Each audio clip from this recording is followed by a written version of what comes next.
पिछले वीडियो में हमने संज्ञा की परिभाषा, संज्ञा के दो भेद यानी व्यक्तिवाचक संज्ञा और जातिवाचक संज्ञा, इनका हमने अध्ययन किया है। आज के वीडियो में हम संज्ञा के अगले तीन प्रकार जो है भाववाचक संज्ञा, समूहवाचक संज्ञा और द्रव्यवाचक संज्ञा, इसका हम अध्ययन करेंगे। तो चलिए, भाववाचक संज्ञा। भाववाचक संज्ञा की परिभाषा: जिस संज्ञा शब्द से किसी भाव, गुण, अवस्था या दशा का बोध होता है उसे भाववाचक संज्ञा कहते हैं। जैसे अच्छाई, बुराई, झूठ, प्रेम, शत्रुता, मित्रता, गरीबी, अमीरी, बुढ़ापा, इस प्रकार उसके उदाहरण होते हैं। चौथा प्रकार समूहवाचक संज्ञा। समूहवाचक किसे कहते हैं, उसके उदाहरण क्या होते हैं, इसका अध्ययन करेंगे।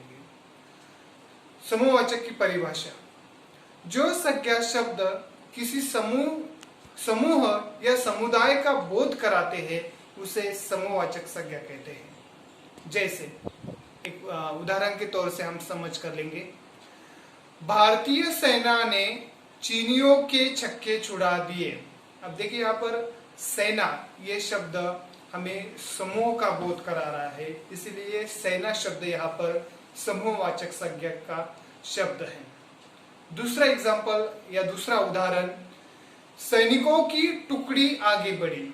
अब यहाँ पर टुकड़ी ये शब्द समूहवाचक शब्द है, क्योंकि एक सैनिक की टुकड़ी नहीं होती, बहुत सारे सैनिक अगर चढ़ रहे हैं तो वह टुकड़ी होती है, और इसीलिए वह टुकड़ी शब्द समुदाय का बोध कराती है, इसीलिए यहाँ पर टुकड़ी यह शब्द समूहवाचक संज्ञा है। तीसरा उदाहरण, वे खुद वकील है, सभा सोसाइटी में जाते हैं।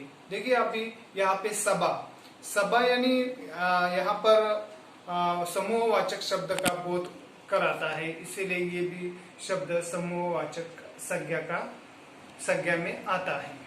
तीसरा प्रकार और अंतिम जो प्रकार है द्रव्यवाचक संज्ञा, इसका आज हम अध्ययन करेंगे।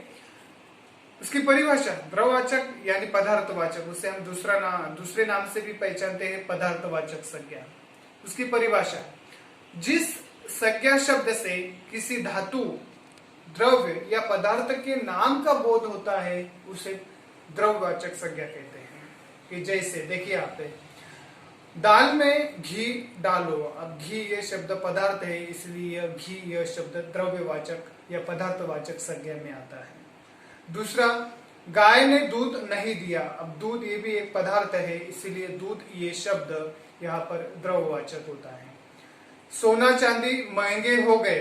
अब सोना चांदी ये धातु है, और इसीलिए यहाँ पर सोना चांदी यह भी द्रव्यवाचक संज्ञा में आते हैं।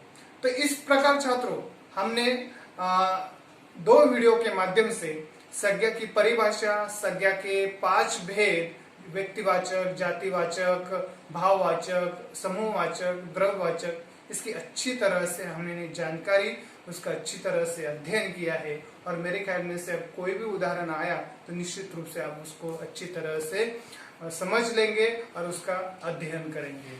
धन्यवाद।